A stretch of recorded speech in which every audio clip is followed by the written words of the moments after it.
Au cœur de l'Amérique, là où le fleuve Mississippi trace son chemin devant l'horizon de Saint-Louis, un acte inattendu allait bientôt déclencher une vague de miracles que personne n'aurait pu imaginer. Tout commença avec une simple statue de la Vierge Marie, jetée dans le fleuve par un prédicateur furieux. Ce qui s'ensuivit ébranla non seulement une ville, mais la foi de toute une nation.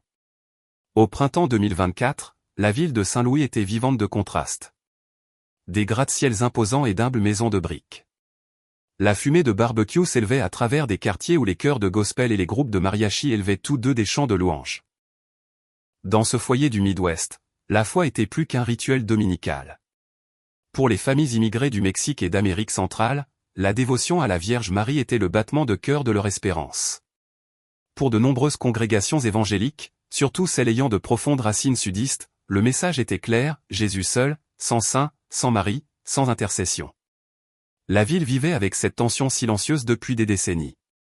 Les voisins travaillaient côte à côte, mais le dimanche, ils marchaient dans des directions différentes. Certains se rendaient au sanctuaire catholique de Notre-Dame de Guadalupe sur South Grand, d'autres aux grandes églises évangéliques étendues de l'autre côté du fleuve Mississippi. De multiples perspectives émergèrent. Carmen Rodriguez, 65 ans, une veuve aux cheveux argentés sagement attachés, marchait chaque jour jusqu'à la petite chapelle de Guadalupe. Avec un chapelet usé et poli dans ses doigts, elle murmurait des prières pour ses enfants, pour ses genoux douloureux et pour l'âme de son mari, décédé des années auparavant. Pour Carmen, Marie n'était pas une abstraction. C'était une mère qui avait connu la perte, qui s'était tenue au pied d'une croix. « Tu comprends mon chagrin », murmurait souvent Carmen. « Aide-moi à porter le mien. » De l'autre côté du fleuve, une autre voix portait. Le pasteur John Miller, 50 ans, dirigeait l'église évangélique River of Life. Ses sermons étaient enflammés, son regard perçant. Sa congrégation remplissait des chaises pliantes dans un entrepôt aménagé, attirée par sa conviction que chaque mot de l'écriture pointait uniquement vers le Christ. Pour eux, Marie était une distraction au mieux, de l'idolâtrie au pire.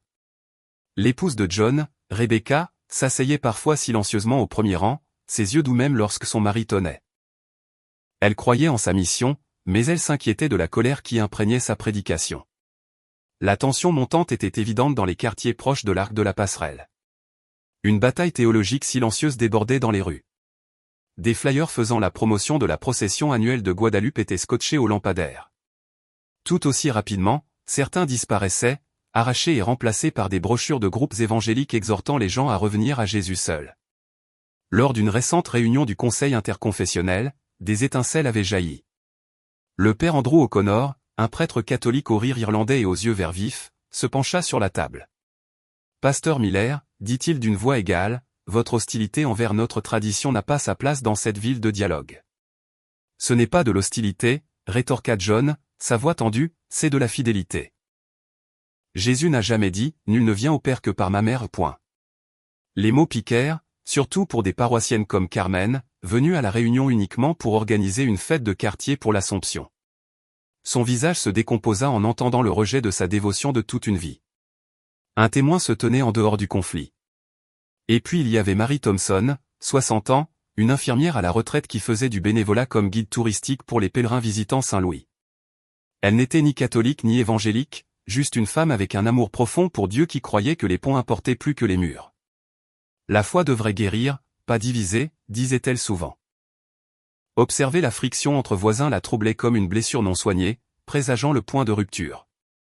À la mi-mai, le Mississippi scintillait sous le soleil réchauffant, les péniches poussant vers le nord, les touristes prenant des photos le long de l'arc. Peu auraient pu deviner qu'un samedi matin, le pasteur John Miller marcherait sur le pont avec une petite statue en bois dans les mains. C'était une image de la Vierge Marie, prise d'une maison catholique près de son église. Sa mâchoire était serrée, son cœur brûlant de conviction. Il allait la soulever par-dessus la balustrade. Quelque part en aval, Carmen priait son chapelet, murmurant à Marie comme toujours. Dans une autre partie de la ville, le père Andrew O'Connor préparait son homélie pour la messe du dimanche. Rebecca, versant du café dans sa cuisine, sentit une lourdeur qu'elle ne pouvait nommer. Mary Thompson, marchant le long du fleuve pour rencontrer un groupe de visiteurs, allait bientôt être témoin de quelque chose qui marquerait son âme à jamais. Car dans quelques instants seulement, cette statue disparaîtrait dans les eaux tourbillonnantes du Mississippi et, avec elle, déclencherait une histoire de division, de guérison et de miracles qui se propageraient à travers l'Amérique. Le pasteur John Miller avait bâti sa réputation sur la certitude.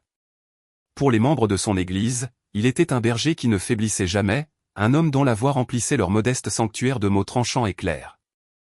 Ses sermons n'étaient pas de longs essais de théologie, c'étaient du feu et de l'acier, des déclarations selon lesquelles seul le Christ sauve et toute autre dévotion est un détour. Pendant 15 ans, sa conviction avait attiré des foules avides de clarté dans un âge confus. Mais derrière la chair, sa confiance était une blessure profondément enfouie. À 15 ans, John s'était agenouillé près du lit d'hôpital de sa mère, serrant un chapelet qu'elle lui avait donné. Elle avait murmuré, « Demande à Marie d'intercéder, mon fils, elle nous apportera la paix. » Il pria nuit après nuit, implorant un miracle. Quand elle mourut, quelque chose se durcit en lui. Pour John, Marie était restée silencieuse. Dès lors, il crut que seul Jésus pouvait entendre. Le chapelet fut abandonné dans un tiroir et sa foi devint féroce, réduite à la pure écriture. Rebecca Miller connaissait bien cette blessure. À 47 ans, elle portait les fardeaux de son mari en silence, sa patience mise à l'épreuve mais non brisée. Ses amis la décrivaient souvent comme la brise apaisante de sa tempête. Tandis que John tenait depuis la chair, Rebecca offrait de doux sourires dans le foyer de l'église, écoutant les soucis des paroissiens, tenant les bébés pour que les mères puissent prier et préparant des repas pour les familles en deuil. Pourtant, la nuit, lorsque la maison était silencieuse, elle regardait parfois John à travers la table du dîner et murmurait « L'amour gagne plus de cœur que la colère ». Il soupirait, promettait de s'adoucir, puis retournait à la chair avec le même feu implacable. Dans la communauté élargie, le nom de John était à la fois respecté et ressenti. Parmi les évangéliques, il était admiré comme un gardien de la foi pure. Parmi les catholiques, on chuchotait qu'il était un ennemi de la tradition. Pour des personnes comme le père Andrew O'Connor, curé de la paroisse catholique Notre-Dame de Guadeloupe, il était un paradoxe troublant, sincère et confrontationnel, blessé mais refusant de l'admettre. Andrew avait un jour essayé d'inviter John à prendre un café, espérant un dialogue. La rencontre s'était terminée en débat, les voix s'étant élevées et les deux hommes quittant le café la mâchoire serrée. Tous ne voyaient pas John comme un ennemi. Mary Thompson, l'infirmière à la retraite qui guidait les pèlerins à travers Saint-Louis, remarqua quelque chose que d'autres ne virent pas. Elle le décrivit un jour à une amie, ses yeux brûlent comme ceux d'un homme qui a perdu quelque chose qu'il ne peut nommer. Il combat Marie, mais on dirait plutôt qu'il combat ses propres fantômes. Marie n'était pas catholique, mais elle comprenait pourquoi la dévotion à la Vierge importait tant à beaucoup. En tant qu'infirmière, elle avait vu des patients à leur dernier souffle murmurer « Je vous salue Marie », avec des lèvres tremblantes, trouvant du courage dans le souvenir de l'amour d'une mère. Pour elle, la colère de John semblait moins de la force que du chagrin tourné vers l'extérieur. La congrégation de John, l'église évangélique River of Life, reflétait son intensité. Les familles remplissaient ses rangées de chaises pliantes, attirées par sa passion. Des jeunes hommes luttant contre la dépendance trouvaient de la discipline dans sa prédication. Des mères célibataires trouvaient une communauté dans la chaleur de Rebecca. Pourtant, des murmures passaient parfois parmi les bancs. Le pasteur ne va-t-il jamais trop loin? Un ancien, Eric Daniels, confia un jour à Rebecca, « J'aime son feu, mais le feu brûle s'il n'est pas guidé. » Pendant ce temps, de l'autre côté de la ville, Carmen Rodriguez s'agenouillait fidèlement dans la chapelle de Guadeloupe. Elle n'avait jamais parlé à John, mais elle avait entendu ces mots. Lorsqu'elle priait, elle ajoutait parfois, « Mère Marie, adoucis son cœur.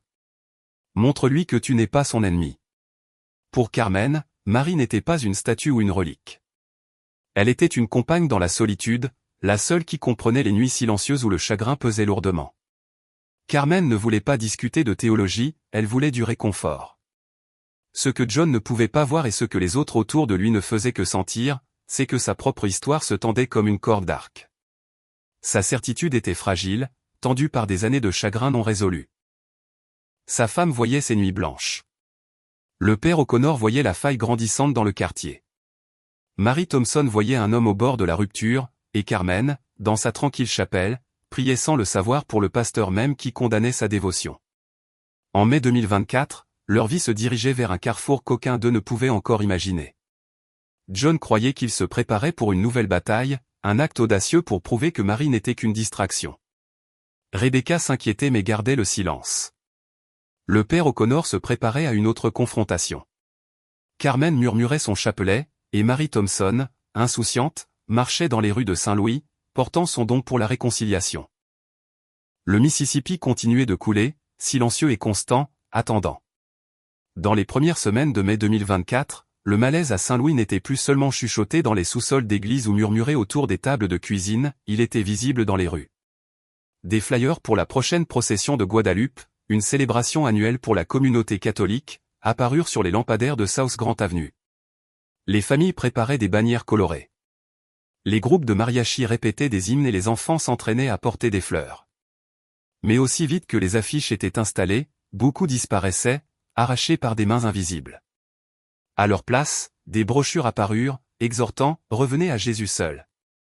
Pour le père Andrew O'Connor, c'était plus que du vandalisme, c'était un message. Debout devant sa paroisse, il soupira en tenant un flyer froissé. « Quelqu'un veut faire taire notre dévotion », dit-il calmement à un groupe de paroissiens. Le groupe hocha la tête, blessé mais pas surpris, ils avaient déjà entendu les mots du pasteur John Miller. Dans sa propre église, John préparait un message très différent. Cette procession, dit-il à sa congrégation, n'est pas une tradition inoffensive. C'est de l'idolâtrie déguisée en adoration. Dieu nous appelle à rester fermes. Nous ne pouvons pas laisser une fausse dévotion obscurcir la vérité. Sa voix résonna dans l'entrepôt transformé en sanctuaire et certains crièrent Amen. D'autres cependant bougèrent avec malaise sur leurs chaises. Rebecca regardait depuis le premier rang, ses doigts entrelacés étroitement sur ses genoux. Elle aimait la conviction de son mari, mais quelque chose dans son intensité la troublait dernièrement. Après le service, elle murmura « John, peut-être y a-t-il une meilleure façon ? Peut-être que la douceur pourrait parler plus fort que la confrontation. » Il lui embrassa le front mais ne dit rien. Son silence était plus lourd que n'importe quel serment.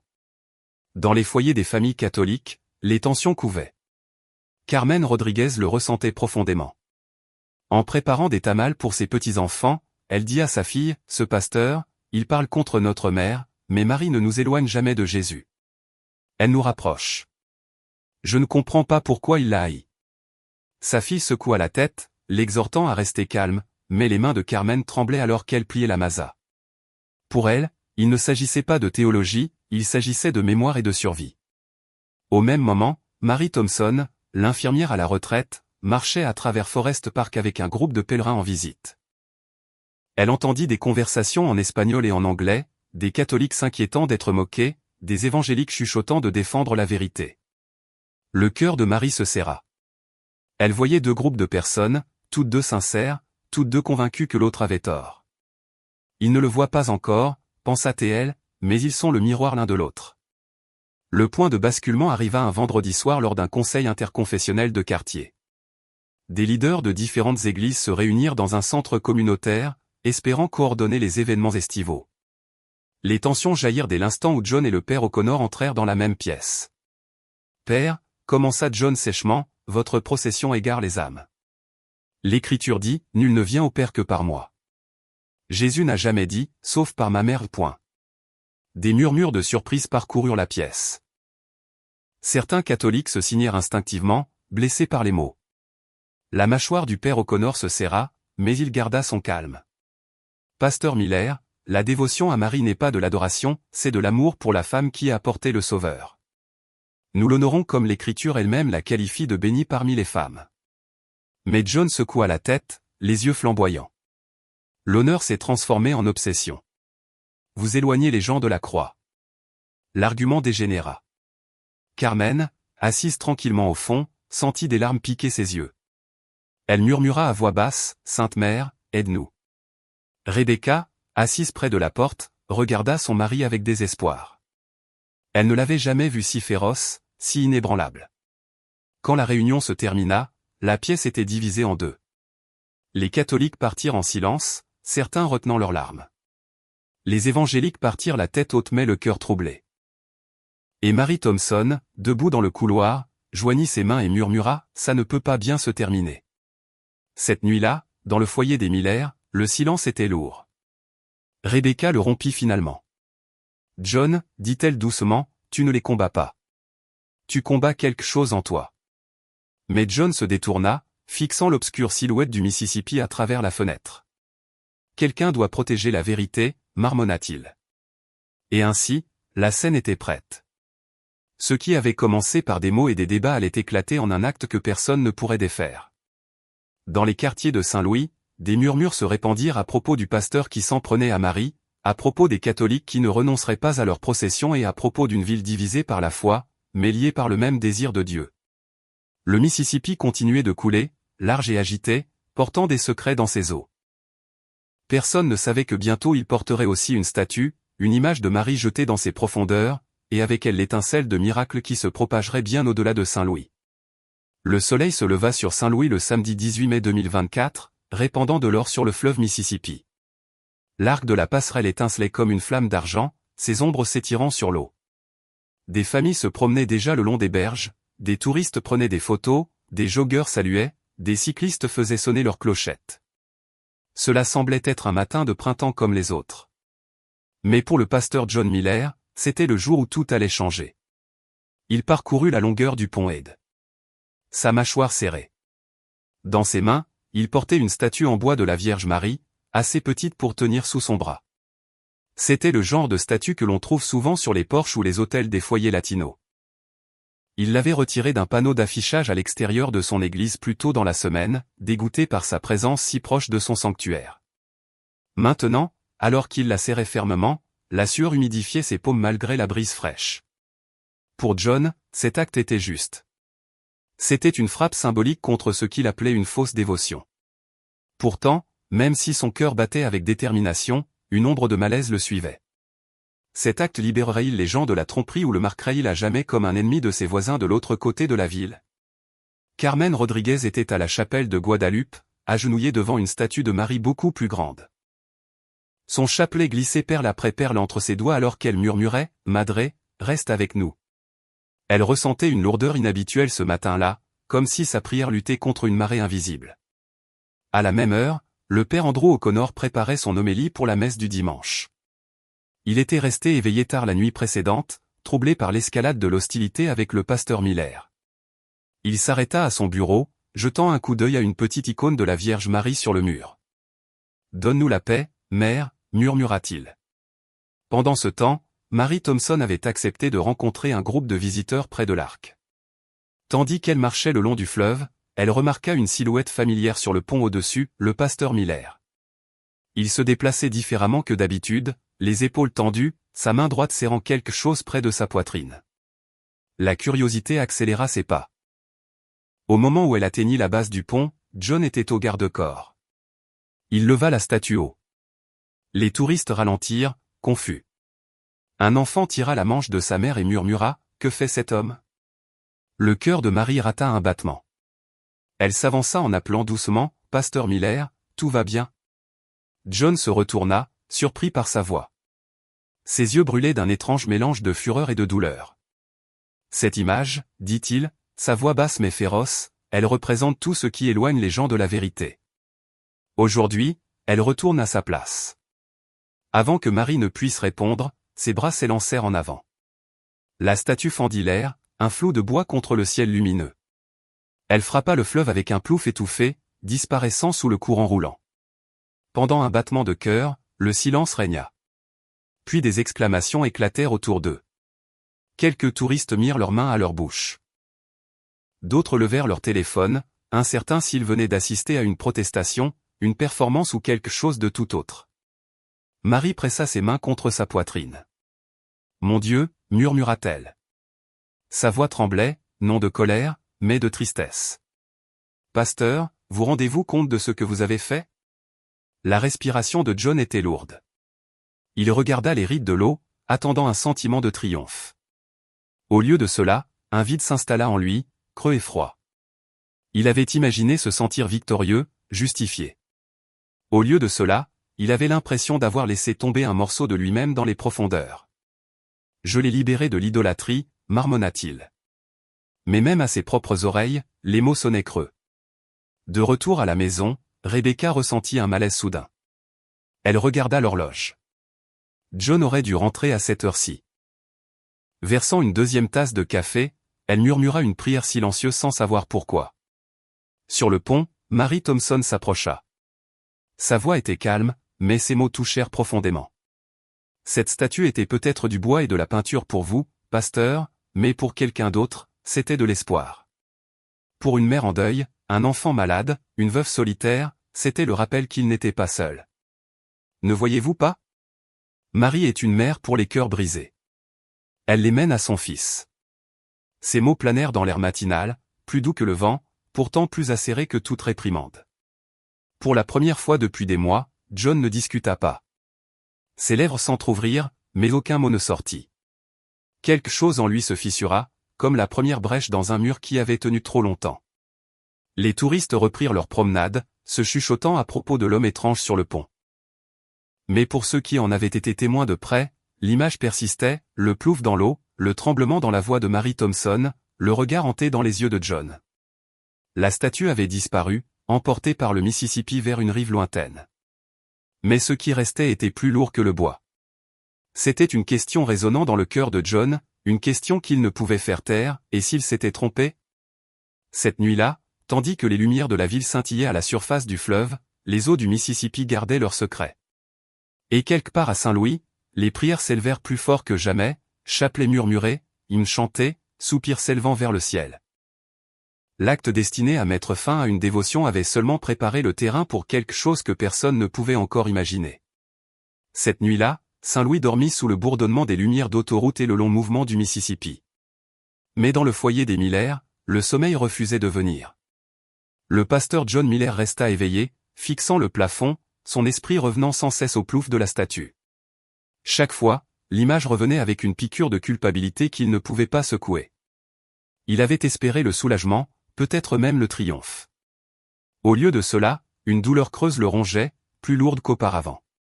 Rebecca, son épouse, se tourna doucement à ses côtés. Elle pouvait sentir son agitation, sa respiration superficielle, la tension dans ses épaules.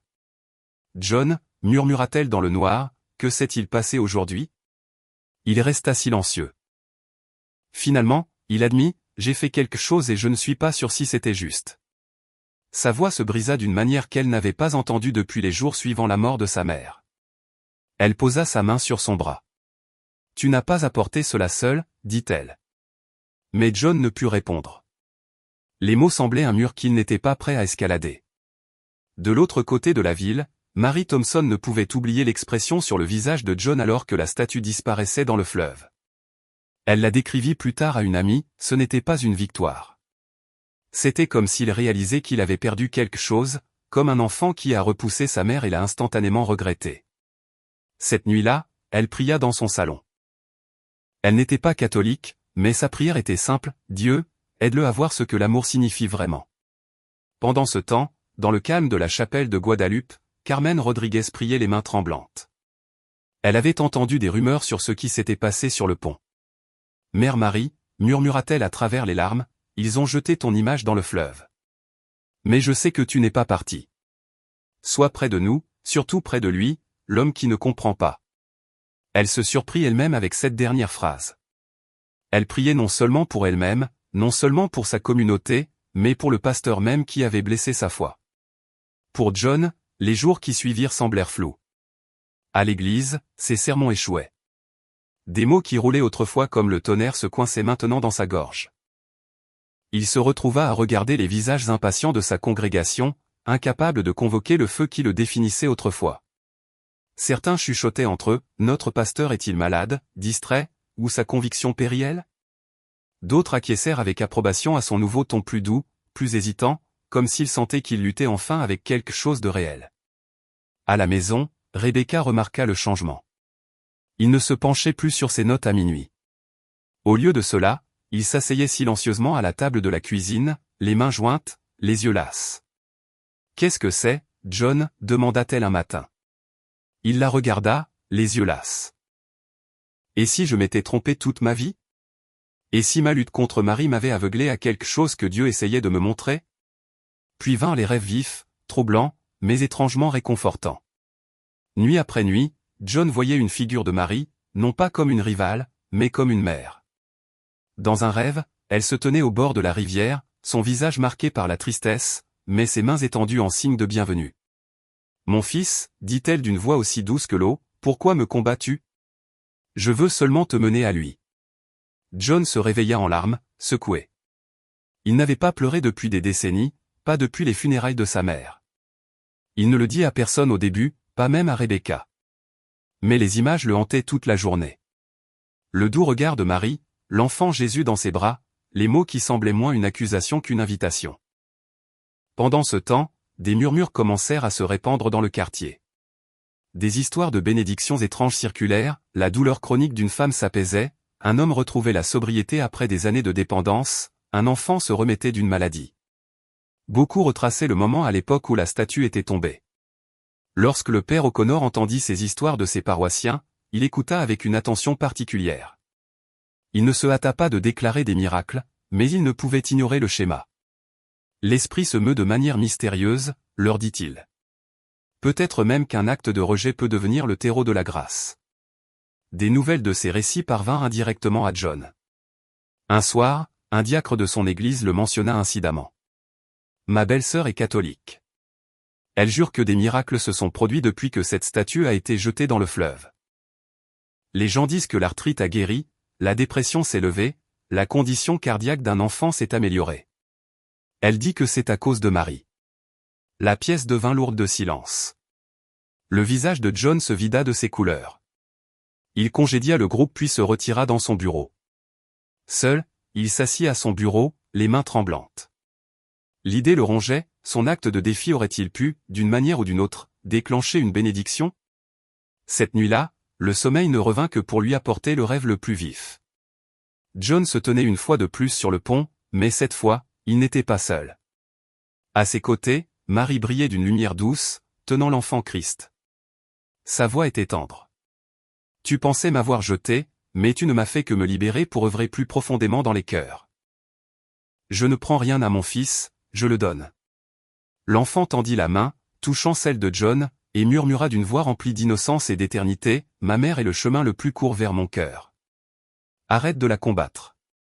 Laisse son amour te guider vers moi. John se réveilla en sanglotant, son oreiller humide. Pour la première fois depuis des années, il tomba à genoux, non de colère, mais d'abandon. Dieu, il s'étouffa, qu'ai-je fait? Montre-moi la vérité. À ce moment, la bataille qu'il avait consumée pendant des décennies changea. Ce n'était plus un combat contre Marie, ni contre les catholiques, ni même contre son propre passé. C'était un combat intérieur, un cœur qui s'ouvrait, faisant de la place pour un amour auquel il n'avait jamais osé faire confiance. Dehors, le long des rives du Mississippi, le fleuve continuait de couler, portant non seulement le souvenir d'une statue tombée, mais les premières ondulations d'une transformation qui allait bientôt balayer toute une ville. Cela commença doucement, presque imperceptiblement, dans les jours qui suivirent la disparition de la statue sous les eaux du Mississippi. Au début, les gens mirent cela sur le compte du hasard. Mais au fil des semaines, des histoires se répandirent dans le sud de Saint-Louis, des murmures de guérison, de réconciliation et de retournements impossibles. Carmen Rodriguez fut la première à remarquer. Pendant plus de 10 ans, l'arthrite avait tordu ses mains, laissant ses jointures enflées et ses matins remplis de douleur. Elle s'y était résignée, offrant sa souffrance et sa prière. Mais un matin, une semaine après l'incident du pont, elle se réveilla avec une facilité surprenante. La douleur avait disparu, ses mains bougeaient librement. À la messe ce dimanche-là, elle brandit son chapelet et déclara « Je peux de nouveau prier sans douleur ». Certains appelèrent cela un miracle. D'autres sourirent poliment, peu disposés à dire ce qu'ils ne pouvaient expliquer. Peu de temps après, une autre histoire fit surface. Angela Brown, une mère de 3 enfants de 42 ans, luttait contre la dépression depuis la mort subite de son mari dans un accident de voiture. Les médicaments engourdissaient ses sens mais ne dissipaient jamais le brouillard. Elle avait cessé de venir à l'église, cessé d'ouvrir ses stores, cessé de vivre. Puis un matin, elle dit à sa sœur, « Je me suis réveillée et il y avait la paix. Une vraie paix, comme des bras enlacés autour de moi. » Ses voisins remarquèrent qu'elle cuisinait de nouveau, souriait de nouveau, chantait même doucement sur son porche. Lorsqu'on lui demanda ce qui avait changé, elle répondit simplement, « J'ai eu l'impression que Marie s'était rapprochée. » Dans une petite maison de convalescence à la périphérie de la ville, Michael Johnson, un vétéran d'Irak, se noyait dans l'alcool depuis des années. Chaque tentative de sobriété se soldait par une rechute, mais la nuit après que la statue eut coulé, il versa sa dernière bouteille dans l'évier. « Je ne sais pas pourquoi, dit-il à son parrain, mais quelque chose s'est brisé en moi comme des chaînes qui tombent. Des semaines passèrent, puis des mois. Il ne toucha plus une goutte d'alcool. Lors de son premier témoignage dans une église locale, il ajouta doucement, « Je ne prie pas beaucoup. Mais cette nuit-là, j'ai dit, Marie, si tu es réelle, aide-moi. » Et quelque chose a répondu. Le cas le plus étonnant fut peut-être celui de Sofia Ramirez, une fillette de 9 ans avec une grave malformation cardiaque. Sa famille avait passé des années à l'hôpital, les médecins leur disant de se préparer au pire. Mais après un examen en juin, les médecins furent stupéfaits. La fonction cardiaque de la fillette s'était considérablement améliorée, sans chirurgie, sans explication. C'est comme si son cœur s'était guéri tout seul, déclara le docteur Patel de l'hôpital pour enfants de Saint-Louis. Sa mère, pleurant de joie, déclara aux journalistes, « Nous croyons que Marie est intervenue. Nous avons demandé et Dieu a répondu. » Ces récits se répandirent rapidement. Au début, seulement dans les cercles catholiques, partagés après la messe, chuchotés autour d'un café, transmis de famille en famille. Mais bientôt, les voisins commencèrent à remarquer. Même certaines familles évangéliques chuchotaient qu'il se passait quelque chose à l'église catholique. Le père O'Connor se retrouva submergé de paroissiens désireux de partager leurs histoires, guérisons, réconciliations, percées financières, même des mariages restaurés. Il écoutait attentivement, documentant autant qu'il le pouvait. La grâce se meut mystérieusement, leur rappelait-il. Nous ne pouvons pas la contrôler, mais nous pouvons en témoigner. Pendant ce temps, Mary Thompson, l'infirmière à la retraite qui avait été témoin de John sur le pont, devint une messagère informelle. Elle assistait à des groupes de prière, écoutait des témoignages et répandait la nouvelle avec douceur. « J'ai travaillé dans des hôpitaux pendant des décennies, disait-elle, vu la science atteindre ses limites. Mais ce qui se passe ici dépasse la médecine. Quelque chose de plus grand se meut parmi nous. » La nouvelle parvint au pasteur John Miller par des canaux inattendus. Lors d'une étude biblique du mercredi, l'un de ses diacres se pencha en avant. « Pasteur, dit-il, ma belle-sœur est catholique. Elle jure que des miracles se produisent depuis, eh bien, depuis que cette statue est allée dans le fleuve. Les gens disent que l'arthrite a guéri, la dépression s'est levée, la condition cardiaque d'un enfant s'est améliorée. Elle dit que c'est à cause de Marie. » La pièce devint lourde de silence. Le visage de John se vida de ses couleurs. Il congédia le groupe puis se retira dans son bureau. Seul, il s'assit à son bureau, les mains tremblantes. L'idée le rongeait, son acte de défi aurait-il pu, d'une manière ou d'une autre, déclencher la grâce au lieu de l'arrêter? Au milieu de l'été, le quartier bruissait d'histoires. Les familles catholiques organisèrent des chapelets en soirée qui attirèrent non seulement des paroissiens, mais aussi des voisins curieux, même des évangéliques qui venaient juste voir. Un journaliste du Saint-Louis Post-Dispatch visita la paroisse Notre-Dame de Guadeloupe pour enquêter. Son article, intitulé « Un murmure de miracles sur le Mississippi », décrivait des familles revendiquant des guérisons et une communauté soudainement revitalisée. Il écrivit, « Que l'on appelle cela coïncidence, psychologie ou intervention divine, quelque chose d'inhabituel se passe dans le sud de Saint-Louis. » L'article devint viral en ligne, partagé sur les forums catholiques et protestants. Certains le rejetaient comme de la superstition. D'autres se penchèrent dessus, désespérés d'espoir dans un monde las. Malgré tout, Carmen Rodriguez continuait de prier. Elle sentait le changement dans son propre corps, mais aussi dans son esprit. Une nuit, tenant son chapelet, elle murmura, « Mère Marie, merci, mais ne l'oublie pas. Le pasteur, il a le plus besoin de toi. » Le père O'Connor, lisant les rapports et entendant les témoignages, dit quelque chose de similaire lors d'une homélie dominicale, peut-être que Dieu écrit droit avec des lignes courbes. Peut-être même que le rejet peut devenir une porte vers la grâce. John, hanté par les rêves de Marie, secoué par les histoires de miracles, se retrouva à regarder le Mississippi une fois de plus. Le fleuve qui avait englouti une statue semblait maintenant détenir des secrets qu'il ne pouvait comprendre. Chaque ondulation murmurait la même question, et si elle n'avait jamais été mon ennemi? La ville observait, attendait et se demandait, car ce qui avait commencé comme un simple plouf devenait rapidement une marée de foi, remodelant des vies bien au-delà des rives du fleuve. En juillet, les murmures de miracles étaient devenus impossibles à ignorer. Dans les cafés, les files d'attente des supermarchés et aux arrêts de bus de Saint-Louis, les gens répétaient les histoires, un enfant guéri, un toxicomane libéré, une veuve trouvant la joie. Chaque récit portait le même refrain, depuis que la statue est tombée dans le fleuve. Pour le pasteur John Miller, ces mots brûlaient comme du feu. Chaque fois que quelqu'un les mentionnait, il sentait le sol trembler sous lui. Il essayait de tout rejeter comme une coïncidence, mais son cœur savait le contraire. La nuit, ses rêves se faisaient plus pressants, Marie au bord de l'eau, l'enfant Jésus dans ses bras, tendant la main vers lui. « Arrête de la combattre », résonnait la voix. « Laisse-la te guider vers moi. » Rebecca vit le trouble dans les yeux de son mari. Un soir, elle le trouva assis dans le salon obscurci, la Bible ouverte mais non lue sur ses genoux. « John, dit-elle doucement, tu portes une tempête en toi. Tu ne peux pas continuer à la combattre. » Il leva les yeux, les larmes aux yeux. « Rebecca. Et si je m'étais trompé toute ma vie? Et si ma colère m'avait aveuglé? » Elle lui prit la main. « Alors, la chose la plus courageuse que tu puisses faire est de l'admettre. » Pendant ce temps, de l'autre côté de la ville, le père Andrew O'Connor écoutait les histoires avec un mélange d'admiration et de prudence. Il se gardait bien de déclarer des miracles trop rapidement, mais il ne pouvait nier la vague de grâce qui balayait sa paroisse. En privé, il se demandait quel rôle le pasteur Miller avait joué dans tout cela. Peut-être, médita-t-il avec un confrère prêtre, que son acte de rejet fut la graine même que Dieu a choisi d'utiliser. Aussi étrange que cela puisse paraître, la grâce passe parfois par les fissures de nos erreurs. Carmen Rodriguez était d'accord. Sa propre guérison l'avait convaincue que quelque chose de divin était à l'œuvre.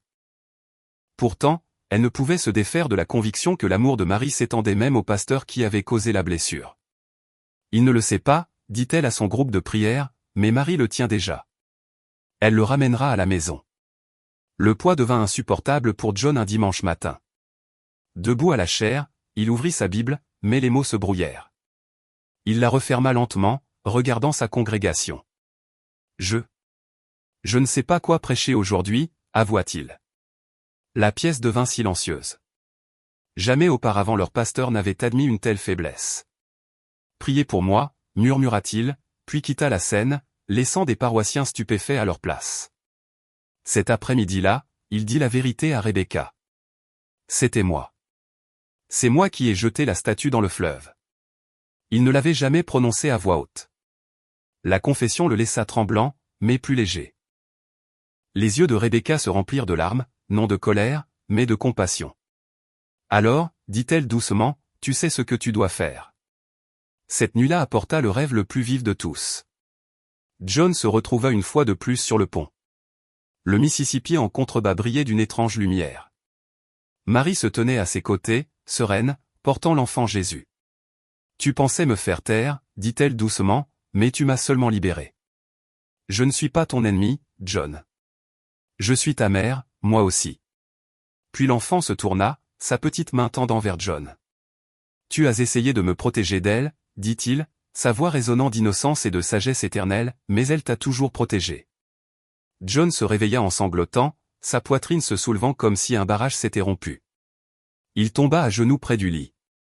Pour la première fois depuis des décennies, il pria non de colère, mais d'abandon. « Dieu, pardonne-moi. Montre-moi ce que je dois faire. » Le lendemain matin, il se leva avec une décision gravée au plus profond de son âme. Il irait à la paroisse Notre-Dame de Guadeloupe. Il affronterait le père O'Connor. Il avouerait ce qu'il avait fait et demanderait pardon. Rebecca l'embrassa avant qu'il ne parte. Sa voix ferme, « C'est l'homme que j'ai épousé, » dit-elle. Non le prédicateur qui doit toujours avoir raison, mais l'homme qui ose être humble. À la paroisse, le père O'Connor fut surpris de voir John l'attendre devant la porte du presbytère. Les deux hommes se regardèrent dans les yeux et, un instant, le poids de leurs arguments passés pesa lourdement entre eux. Puis John parla, sa voix tremblante, « Père, je dois vous dire quelque chose. C'était moi. C'est moi qui ai jeté la statue dans le fleuve. » Le prêtre resta silencieux longtemps. John se prépara à la colère, à la condamnation. Au lieu de cela, un étrange sourire adoucit le visage d'O'Connor. « Pasteur, dit-il, savez-vous ce qui se passe dans notre paroisse depuis ce jour? Des guérisons, des conversions, des familles réconciliées. Il semble que votre acte, si mal avisé soit-il, soit devenu la porte d'entrée de la grâce. » Les genoux de John fléchirent. Il s'affala sur une chaise, se couvrant le visage de ses mains. « Comment Dieu a-t-il pu utiliser mon péché ?» s'étouffa-t-il. « Parce que Dieu écrit droit avec des lignes courbes, répondit O'Connor. Et Marie, elle a une façon de transformer le rejet en amour. Ce soir-là, la nouvelle se répandit rapidement que le pasteur fougueux était venu à la paroisse catholique pour demander pardon. Certains furent choqués. D'autres, comme Carmen, sourirent simplement. Je savais qu'elle le ramènerait à la maison, dit-elle doucement. Pour John, cette étape était terrifiante, mais elle était aussi libératrice. Pour la première fois depuis son enfance, il ne voyait plus Marie comme une rivale. Il la voyait comme une mère, les bras grands ouverts, le conduisant plus près du fils qu'il avait toujours aimé. Le pasteur qui avait autrefois jeté une statue dans le fleuve se tenait maintenant sur les rives d'une vérité bien plus grande. Une vérité qui allait changer non seulement sa vie, mais la vie de sa ville. La nouvelle se répandit plus vite que quiconque ne l'avait imaginé. En quelques jours, les murmures devinrent des titres, le pasteur évangélique cherche le pardon à la paroisse catholique de Saint-Louis. Pour une ville habituée aux divisions religieuses, c'était tout simplement étonnant. Par un dimanche après-midi humide, les portes de la paroisse Notre-Dame de Guadeloupe s'ouvrirent en grand, non seulement pour les catholiques, mais pour quiconque souhaitait être témoin de ce qui allait se dérouler. À l'intérieur, les paroissiens remplissaient les bancs. Des voisins évangéliques, curieux et prudents, restaient dans les dernières rangées. Des journalistes des journaux locaux griffonnaient des notes, leurs appareils photos discrètement rangés. À l'avant de l'église, le pasteur John Miller se tenait aux côtés du père Andrew O'Connor. Sa posture était raide, mais ses yeux doux d'humilité. L'homme autrefois connu pour sa certitude tonitruante semblait maintenant mis à nu, vulnérable. Rebecca était assise près du devant, les mains étroitement jointes, murmurant des prières de courage. Le père O'Connor ouvrit le rassemblement par des mots simples, « Nous sommes ici parce que la grâce s'est manifestée d'une manière qu'aucun de nous n'aurait pu prédire. Un pont a été brisé, mais Dieu en construit un nouveau. » Puis il se tourna vers John. « Pasteur, voulez-vous partager ce que vous souhaitez dire ?» La voix de John trembla d'abord. « Frère, sœur, pendant des années, j'ai cru défendre la vérité en rejetant Marie. Ma colère m'a aveuglé et il y a quelques semaines, sur ce pont, j'ai fait quelque chose que je ne peux défaire, j'ai jeté son image dans le fleuve. » Des exclamations résonnèrent dans l'église. Beaucoup s'en doutaient, mais l'entendre confesser à voix haute était différent. C'était brut, indéniable. John fit une pause, déglutissant difficilement. « Je pensais protéger Jésus de sa mère, mais maintenant je vois qu'elle m'a toujours conduit à lui. Je suis désolé pour mon orgueil, pour mon aveuglement, pour la douleur que je vous ai causée. » Un lourd silence emplit le sanctuaire. Puis du premier banc, Carmen Rodriguez se leva. Ses pas étaient lents, ses mains fermes, les mêmes mains autrefois estropiées par l'arthrite. Elle s'approcha du pasteur et posa doucement sa main sur son bras. « Pasteur, dit-elle, sa voix claire, vous pensiez détruire notre dévotion, mais vous l'avez seulement rendue plus forte. Nous vous pardonnons et Marie vous pardonne aussi. » Des larmes coulaient sur le visage de John. Il baissa la tête tandis que Carmen l'étreignait comme une mère accueillant son fils à la maison. La congrégation éclata non en applaudissements, mais en prières. Des voix s'élevèrent dans le Notre Père, l'anglais se mêlant à l'espagnol, des catholiques priant aux côtés des évangéliques. Des sceptiques furent émus aux larmes. Ce soir-là, la salle paroissiale se remplit de personnes partageant des témoignages. Angela Brown, la mère libérée de la dépression, se leva. Pendant des années, je ne pouvais pas sourire. Maintenant, je ris de nouveau avec mes enfants et cela a commencé la semaine où cette statue a touché l'eau. Elle se tourna vers John. Peut-être que votre erreur a ouvert la porte à ma guérison. Vint ensuite Michael Johnson, le vétéran. Sa voix se brisa en racontant qu'il avait versé sa dernière bouteille. Je ne sais pas grand-chose de Marie, admit-il. Cette nuit-là, j'ai demandé son aide et je suis sobre depuis. Il regarda John et ajouta, parfois, Dieu utilise nos pires moments pour apporter la vie à quelqu'un d'autre. Même la petite Sofia Ramirez, la fille au cœur guéri, s'avança avec sa mère. Elle tenait un dessin qu'elle avait fait, Marie tenant Jésus et Jésus tenant la main d'un homme qui ressemblait au pasteur Miller. Elle le tendit timidement à John. « Elle veut que vous soyez heureux aussi, dit-elle. » Le pasteur perdit complètement son sang-froid en s'agenouillant pour la serrer dans ses bras. Pour le père O'Connor, la scène était tout simplement extraordinaire. Des années de dialogue prudent, de débats et de réunions tendues avaient peu donné. Pourtant, ici, grâce à la repentance publique d'un homme, les murs s'écroulaient. Plus tard, il réfléchit, parfois, l'unité ne vient pas de l'accord, mais de l'humilité. Pour Rebecca, c'était le moment qu'elle avait prié. À travers des nuits blanches, elle voyait non seulement son mari, mais l'homme qu'elle avait toujours cru qu'il pouvait être, un leader prêt à plier, à aimer, à changer.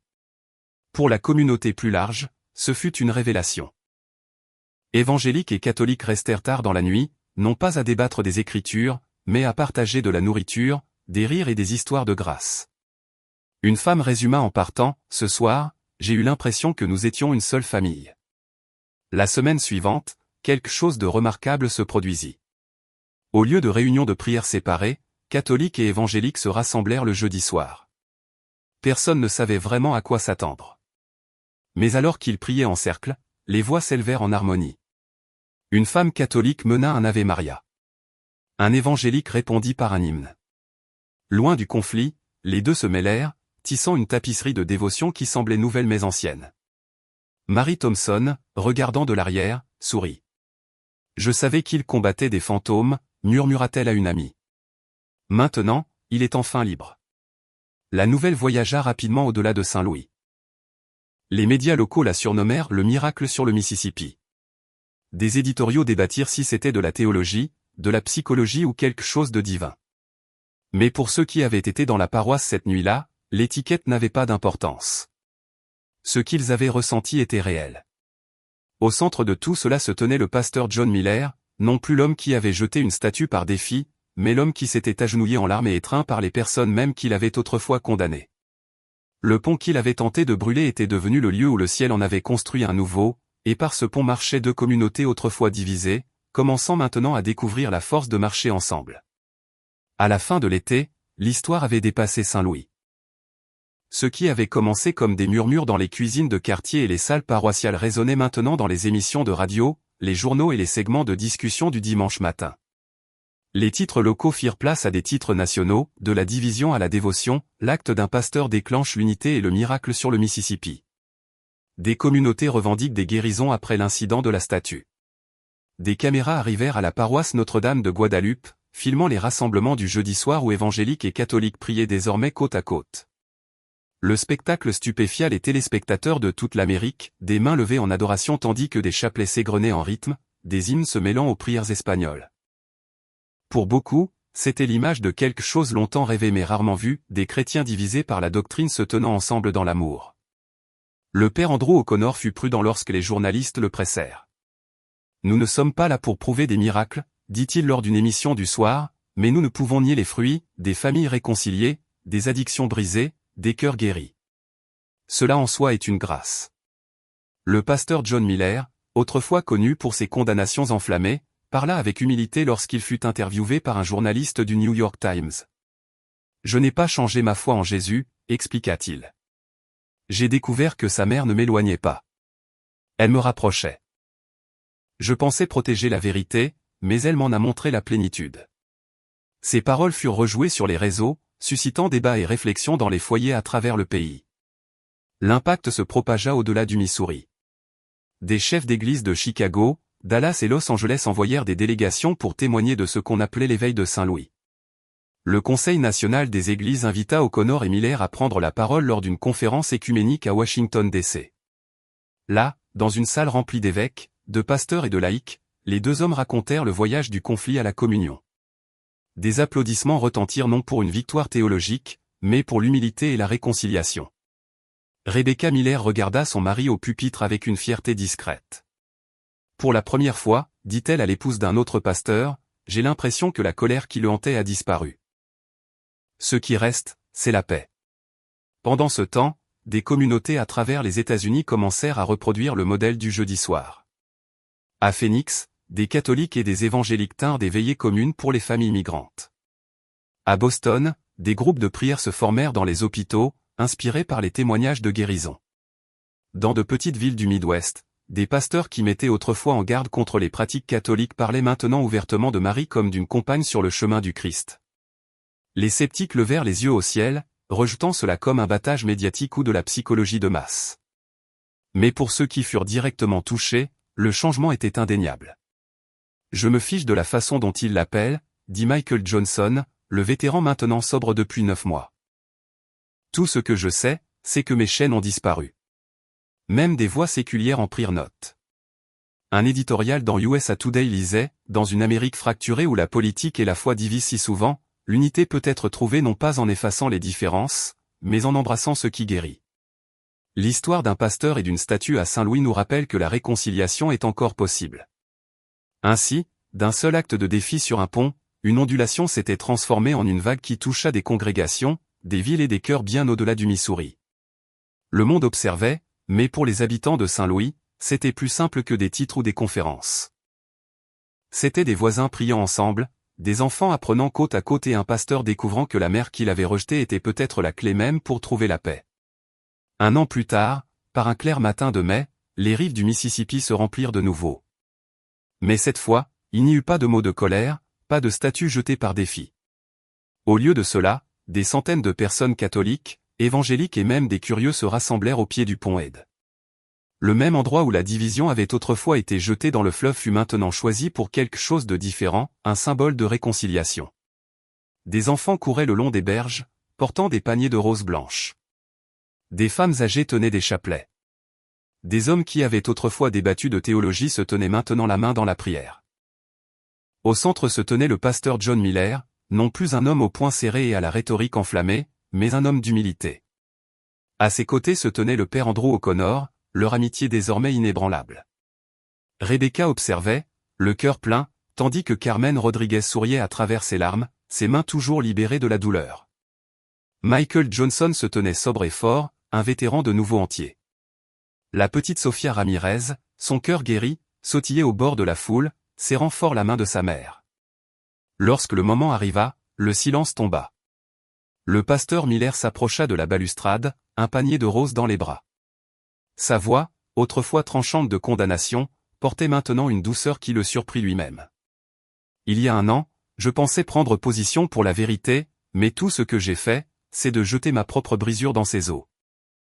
Aujourd'hui, nous revenons ici non pas pour rejeter, mais pour rendre grâce, pour la guérison, pour l'unité. Ensemble, lui et le père O'Connor levèrent leur panier. Des centaines de mains suivirent et puis, dans un moment qui brillait comme une scène du ciel, des milliers de roses blanches furent libérées dans le fleuve. Elles flottèrent sur le Mississippi, dérivant devant l'acier du pont et l'ombre de l'arc, portées par le courant comme des prières rendues visibles. La foule pleura, pria et chanta, les voix s'élevant en anglais et en espagnol, les hymnes se mêlant au chant d'Ave Maria. Pour ceux qui étaient présents, c'était plus qu'une cérémonie, c'était une réécriture de la mémoire. Le fleuve qui avait autrefois englouti une statue avec colère était maintenant un fleuve de fleurs, un fleuve de paix. Mary Thompson, l'infirmière à la retraite qui avait été la première témoin de John sur le pont, écrivit plus tard sur ce moment, les roses ressemblaient à de petites bougies sur l'eau. C'était comme si le Mississippi lui-même emportait nos divisions et nous rendait l'unité. Les médias capturèrent la scène, diffusant les images à travers la nation. Mais pour ceux qui se tenaient là, il ne s'agissait pas de gros titres. Il s'agissait d'une ville transformée, d'un pasteur humilié et d'une communauté qui découvrait la guérison non pas dans l'uniformité mais dans l'amour partagé. Alors que les roses dérivaient hors de vue, le pasteur Miller murmura une dernière prière, audible seulement pour les plus proches de lui.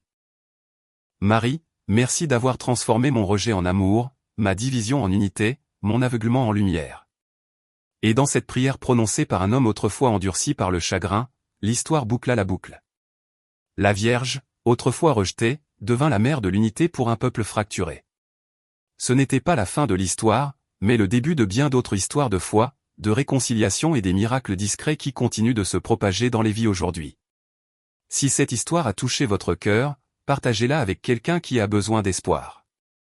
Et n'oubliez pas de vous abonner à Toucher par la lumière.